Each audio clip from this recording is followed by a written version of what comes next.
Okay, so a polynomial factory story. Here, machine F, machine G, and machine H produce output based on input number x. Okay, so fx is the first function where you put value of x and get value of fx. In gx is similar as fx, and h is quite different. H have x plus 1 and x plus 2. So you have to put x plus 1 and x plus 2 in fx and gx and get the value of h. Okay, now here is an important question, but before this, first of all, let's understand the difference between quadratic and cubic equation. बचपन में देखा होगा quadratic equation होती है इसकी power 2 होती है, cubic equation होती है इसकी पावर 3 होती है, लेकिन इसके और भी कुछ फैक्ट्स हैं वो आज जानेंगे हम. ओके, इसके डिग्री हमें पता है इसकी quadratic की 2 होती है और cubic की 3 होती है. मैक्सिमम रूट्स इसके 2 होते हैं, इसके 3 होते हैं, रियल रूट्स इसके 0 हो सकते हैं, 1 हो सकते हैं, 2 हो सकते हैं, लेकिन इसके एटलीस्ट 1 तो होता ही होता है हमेशा. ओके, कैन अवॉइड 0, ये इंपॉर्टेंट है. क्या ये 0 को अवॉइड कर सकता है? यस. क्वाड्रेटिक इक्वेशन का आपने ऐसा ग्राफ जरूर देखा होगा. ठीक है, ये x स्क्वायर प्लस 1 का ग्राफ होता है. ओके, बट क्यूबिक का ग्राफ हमेशा कुछ ऐसा होता है, तो ये कभी भी 0 को अवॉइड नहीं कर सकता, 0 को अवॉइड नहीं करेगा ये. Okay, now let's start. अब इस क्वेश्चन में करना क्या है? इस क्वेश्चन में हमें फर्स्ट fx दे रखा है, gx दे रखा है, hx दे रखा है, fx plus 1 minus gx plus 2. Now fx is not equal to gx. fx और gx के कभी भी सेम प्रोडक्ट नहीं बन सकते. Okay, so what is the condition? What is the coefficient of x cube in the output of machine h? So machine h हमें देखनी है, उसका कोएफिशिएंट क्या होगा x क्यूब का, वो देखना है. तो हमें ओवरऑल x क्यूब पे फोकस करना है. तो x क्यूब कहां से आएगा? Okay, so let's see here. So fx x cube कहां पर है? x क्यूब यहां पर है. x4 में भी x क्यूब आ जाएगा और यहां पे इस पे भी x क्यूब आ जाएगा, इसमें भी x क्यूब आ जाएगा. बाकी यहां कुछ भी x क्यूब नहीं आएगा. ओके, सो fx, लेकिन fx क्या बन चुका है? fx plus 1. तो a cube x plus 1 whole cube plus x plus 1 raise to the power 4. Okay, इसे हम सॉल्व करेंगे, फिर हम gx को सॉल्व करेंगे और दोनों को फिर क्या करेंगे? माइनस करेंगे. माइनस करने के बाद हम x क्यूब का कोएफिशिएंट देखेंगे. ठीक है, चलिए देखते हैं.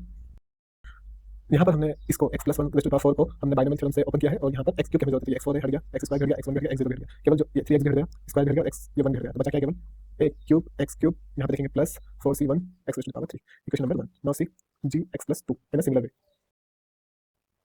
Okay, now see here also हमें x क्यूब भी चाहिए है, तो x क्यूब ये दोनों है, बाकी इसकी हमें कोई आवश्यकता नहीं है, ना ही एग्जाम में लिखने की आवश्यकता है. ये केवल एक समझाने के लिए लिखा जा रहा है. ओके, नाउ सी फाइनली क्या बचा है? यहाँ देखेंगे आप b3 x क्यूब और यहाँ क्या बचा है? प्लस 4c1 क्या होता है? 4 ही होता है. 4c1 को हम इसे ओपन करते हैं, कॉम्बिनेशन हमने लास्ट वीडियो में करा था, that is 4 and 4 2 time 8. Okay, equation number 2. Now see हमें दोनों को माइनस करना था. fx plus 1 minus fx plus gx plus 2 क्या बचा है?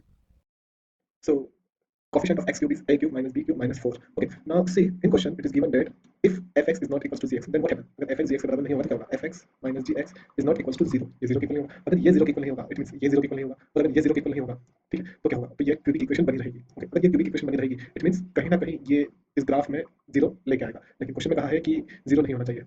ठीक है, क्वेश्चन में fx minus gx बराबर 0 नहीं होना चाहिए, तो हमें इसे क्यूबिक से हटाना पड़ेगा. ओके, तो जब आप नॉर्मल ये जो दो क्वाड्रेटिक इक्वेशन शुरू में दे रखी थी हमें, अगर इन दोनों को अगर आप माइनस करते हो, ठीक है, और a क्यूब b क्यूब के बराबर हो जाता है, तो ये इससे कट जाएगा, ये इससे कट जाएगा, तो बाकी ये मिलकर क्वाड्रेटिक इक्वेशन बना देंगे. ठीक है, अगर ये क्वाड्रेटिक इक्वेशन बन जाएगी, तो क्वाड्रेटिक इक्वेशन के अंदर हमें कंडीशन पता है कि क्वाड्रेटिक इक्वेशन में जब आप उसे सॉल्व करोगे तो वो ऐसी एक इक्वेशन बनेगी जो ये ग्राफ बनाता हो. ये ग्राफ मतलब जो नॉन रियल रूट्स देता हो. ठीक है, इमेजिनरी रूट्स देता हो, तो वो कैसे बनती है? b² - 4 ऐसे जब आप चेक करोगे तो ये लेस देन 0 रहेगा. ओके, उस कंडीशन में आप कह सकते हो कि ये 0 के बराबर भी नहीं है, और आप कह सकते हो कि a क्यूब किसके बराबर है? b क्यूब के बराबर हो जाएगा, a क्यूब किसके बराबर हो जाएगा? b क्यूब के बराबर हो जाएगा, तो ये दोनों तो हो जाएंगे कट, बचेगा क्या? -4. तो x क्यूब का कोएफिशिएंट क्या है? -4. It's your final answer. Thank you. Okay, and last thing, my name is Yuvraj, and here is a generally advanced 4 marks question. And follow me and comment below if you have any doubt. Thank you.